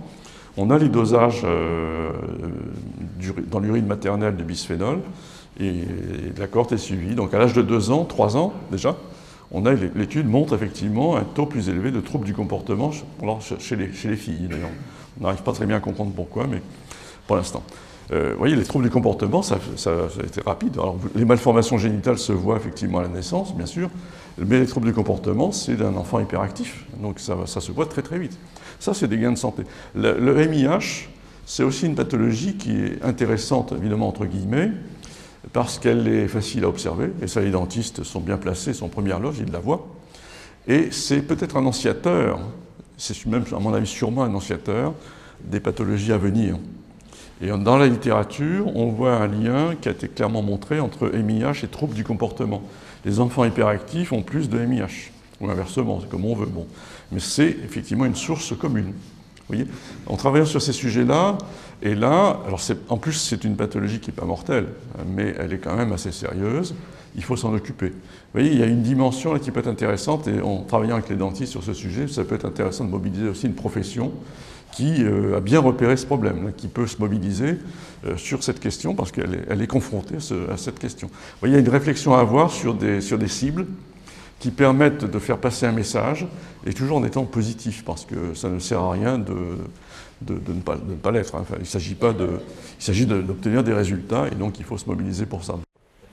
Je pense que vous avez soulevé un problème, là, notamment qui se pose à Narbonne, c'est les problèmes d'irradiation des personnes qui sont confrontées aux usines nucléaires, même à longue échéance, hein, en subissant de très faibles radiations, et qui subissent ces mêmes maladies.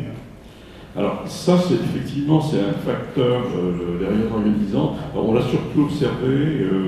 c'est un sujet qui fâche, ça. Oui, bien sûr. On l'a surtout observé d'ailleurs dans le cadre des irradiations médicales. Mais je n'ai pas de données spécifiques sur les irradiations au niveau environnemental, mais il faut regarder. C'est un élément demande débat.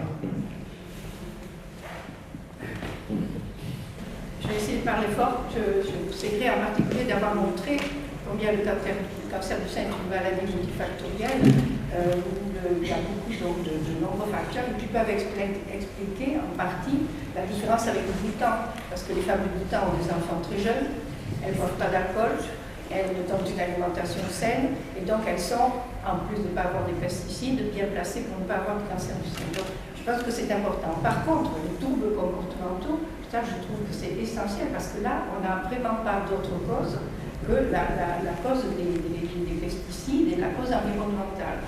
Et quand on parle de qu'est-ce qu'on peut faire, je pense qu'il y a une chose importante qu'on peut faire, c'est donner une alimentation saine aux enfants et aux femmes enceintes.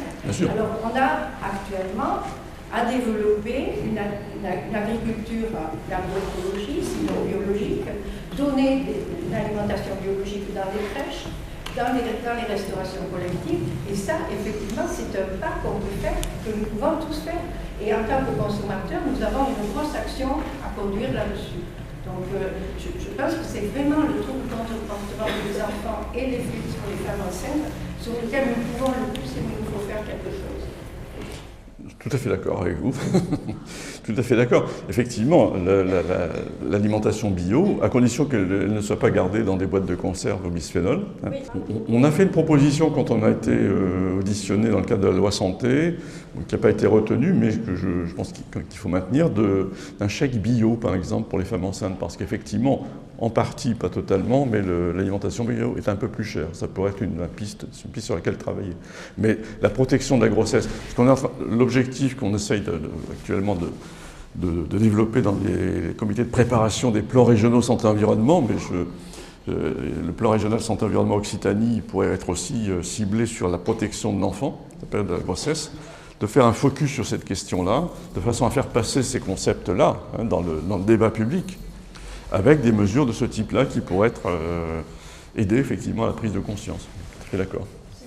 Le problème de fond, c'est les jouets, tout ça, mais parfois en acétone, le bisphénol A, est-ce qu'on connaît la toxicité? Alors, vous avez raison de poser cette question.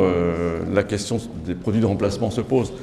Quand on a obtenu, alors ça va être mis en place, la suppression du bisphénol A dans les tickets, dans les papiers thermiques. Vous savez, le papier qui s'est développé ces dernières années, c'est un papier très chargé en bisphénol. C'est le bisphénol qui permet effectivement cette...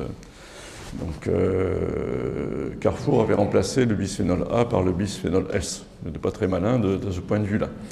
Donc, depuis, ils ont fait un peu machine arrière. Donc, on voit bien, on parle du bisphénol A, mais le F ou le S ont exactement les mêmes propriétés. Donc, il ne s'agit pas de remplacer la peste par le choléra. Voilà. Et donc, Jean-Louis Omégas a fait une proposition de loi qui s'appelle la loi détox, pour justement organiser cette stratégie de substitution. Et là, moi, ça me permet effectivement d'évoquer cette question-là. Quand j'entends dire, oui, mais il va y avoir des coûts économiques, etc., vous comprenez? Non, au contraire. Moi, je plaide, et je suis ingénieur chimiste de formation, donc j'ai une très haute estime pour les chimistes. J'ai un conflit d'intérêts, je ne vous cache pas quand je dis ça. Mais si on leur pose les bonnes questions aux chimistes, ils trouveront les bonnes réponses. Donc il faut effectivement, la chimie c'est le problème, mais c'est aussi la solution. Donc il faut effectivement repenser, refonder notre industrie chimique sur une conception qui n'est pas d'empoisonner ses concitoyens, mais au contraire, de protéger leur santé. Donc c'est tout le mouvement de la chimie verte notamment qui s'est développé depuis une quinzaine d'années, de penser effectivement santé quand on conçoit des procédés. Voilà. Et donc ça répond à votre question, c'est-à-dire qu'il faut effectivement tester les produits d'emplacement. Une substance peut être très efficace sur un plan, dans un process, sans être toxique. Il n'y a aucun rapport entre les deux. Le meilleur solvant d'ailleurs, c'est l'eau. C'est le meilleur solvant, l'eau. C'est l'eau, sauf en ingérer des litres et des litres, c'est pas une substance toxique, l'eau. Donc voilà, il faut repenser des procédés aussi en intégrant cette dimension-là, avec la dimension aussi énergétique. Vous voyez ? Donc tout ça, je pense, enfin, des procédés qui ont été mis au point à Montpellier d'ailleurs et à Toulouse, de faire des résines polyépoxy sans bisphénol. Voilà, ces procédés existent. Ça a été maintenant utilisé puisque c'est la loi, mais il aurait fallu le faire avant. Oui. Donc c'est cette démarche-là. Donc ça suppose effectivement l'importance du point de vue aussi de la recherche universitaire et de la recherche dans les centres techniques notamment pour développer cette dimension-là. Donc il faut l'organiser. Je ne l'ai pas évoqué, mais c'est toute une réforme, une refondation du système de sécurité sanitaire qui doit être aussi l'occasion. Mais là, ça dépend de décisions de nature politique, mais je pense qu'on va aussi y arriver. Alors,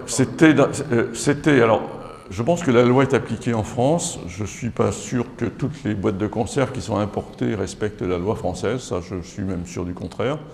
Donc, mais le procédé de remplacement existe, oui, bien sûr. On a besoin de boîtes de conserve, évidemment. Mais on peut faire des résines polyépoxy sans bisphénol.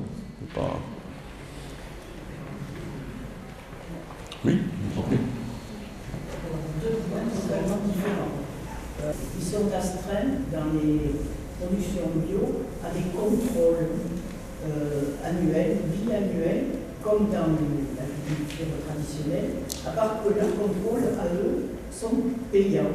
Au niveau des animaux aussi, chèvres, brebis, et vaches, ce qui explique leur coût plus élevé. C'est l'explication que l'on va donner dans les magasins vendant des produits bio.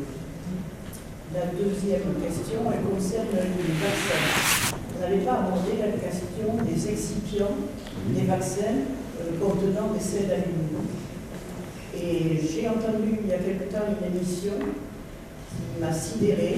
Celui qui était interviewé disait que bon, c'est pas pour le 1 ou 2% de la population qui font des réactions et des accidents vaccinaux. C'était pas pour 1 ou 2% qu'on allait changer quelque chose. Je fais partie de ces 1 à 2%, puisqu'il y a eu un accident vaccinal à la variole dans la petite enfance. Non, vous avez tout à fait raison. Oui, je connais bien ce dossier puisque nous soutenons l'association E3M dans son combat, qui en fait n'est pas un combat contre la vaccination, je le précise, hein. C'est un combat contre l'utilisation de l'aluminium. Donc il y a des adjuvants qui peuvent remplacer, et qui autrefois d'ailleurs remplaçaient l'aluminium. Mais ça fait partie effectivement de la contamination chimique globale dans laquelle nous sommes, et il faut effectivement regarder par type d'exposition. Sinon, sur le coût du bio, alors c'est une discussion effectivement à avoir. En même temps, je crois que la question qui se pose, c'est aussi le changement de notre rapport à l'alimentation. On est dans un... Alors il ne s'agit pas de revenir effectivement au mode de vie du XVIIIe siècle. Là, effectivement, on avait une consommation de sucre qui était le centième de notre consommation d'aujourd'hui. On faisait un gros effort physique, hein. Il n'y avait pas de voiture au XVIIIe siècle, souvenez-vous. Hein. On marchait beaucoup, on travaillait, il n'y avait pas les 35 heures aussi. Hein. Donc il ne s'agit pas évidemment de revenir à ce type de modèle. Il n'y avait pas de problème d'obésité, hein. Sauf dans les catégories les plus favorisées d'ailleurs, c'est curieusement d'ailleurs.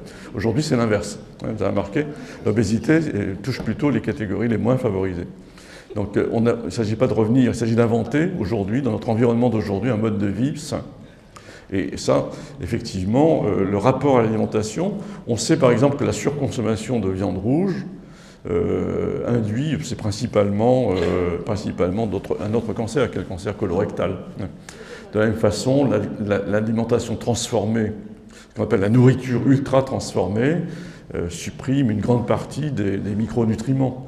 Supprime les fibres notamment. On a un déficit de consommation de fibres alimentaires qui est considérable. Les chiffres du ANS, c'est 5 à 10% de la population qui respecte la norme qui serait envisageable. Vous voyez ? Donc tout ça, c'est le rapport à l'alimentation. On a encore cette expression manger son pain blanc. Vous voyez ? C'est l'expression de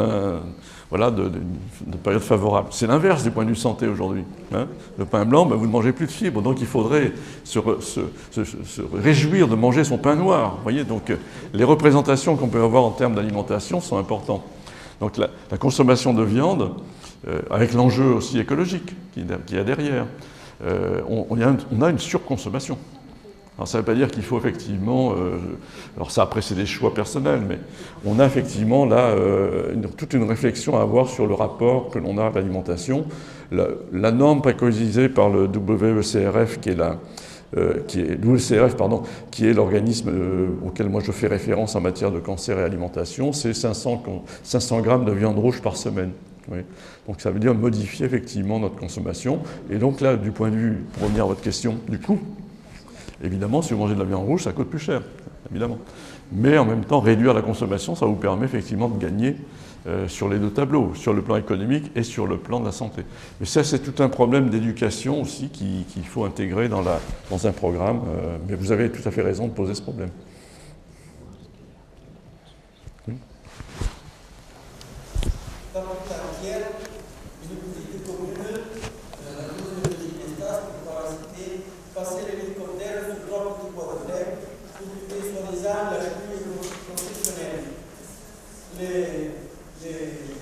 Les professionnels de la lutte contre les parasites savent que c'est totalement inefficace. Comment convaincre une petite commune de changer le mode opératoire? Comment les convaincre? Si on ne peut pas déclencher la guerre et la tyrannie dans le village. Bonne question, mais là je vais me défausser sur les...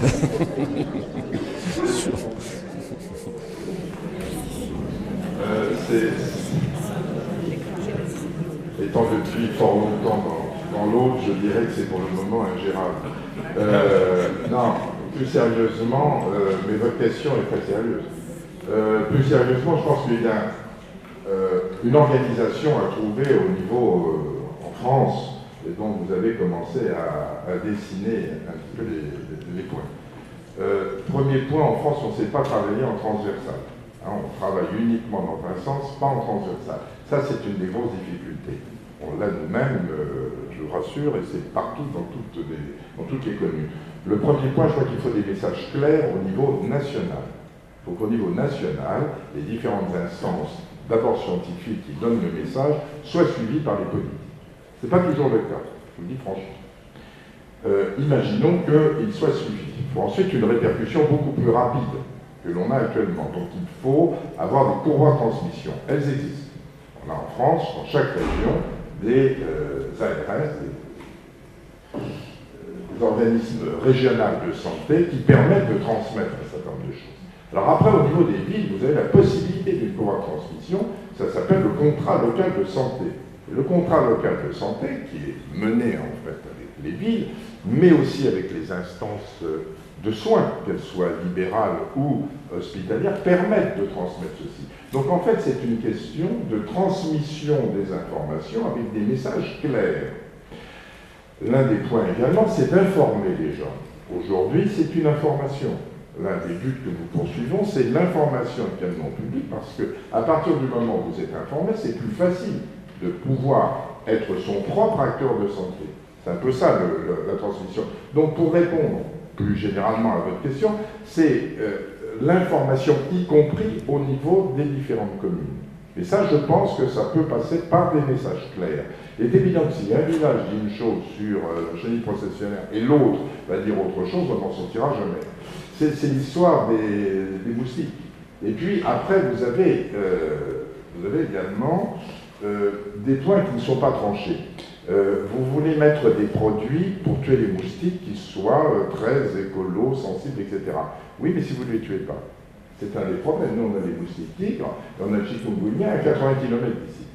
Hein, on a des cas autochtones à Montpellier. Bon. On est obligé de mettre en balance. On ne sera pas parfait. Ce qu'il faut bien comprendre, c'est qu'on ne peut pas obtenir la perfection. Si on veut obtenir la perfection, ça va mettre des lustres, on n'en sortira pas. Donc je ne sais pas, pour répondre précisément à votre question, il n'y a sans doute pas de réponse à l'heure actuelle. Je crois que si vous voulez, après il y a du bon sens aussi. Il y a du bon sens. Si c'est 3 arbres, peut-être qu'on peut les traiter localement sans faire passer l'avion. Après, peut-être que l'avion passe pour d'autres raisons qui n'ont rien de scientifique. Voilà. Donc je pense qu'il y a une question d'organisation à trouver, et c'est pour ça qu'on en rediscutait quand on a pris le café ensemble, qu'on souhaite nous mettre au point un système centralisé en quelque sorte, justement, une sorte de guichet unique en quelque sorte de la santé, on va dire à terme de 2 ans, au niveau de Narbonne avec la maison de prévention. Et un comité de pilotage, bien sûr, dans lequel les patients auront toute l'attitude pour interpeller, poser des questions, faire venir des orateurs d'aussi belle qualité que M. Sipelière. Je vous remercie.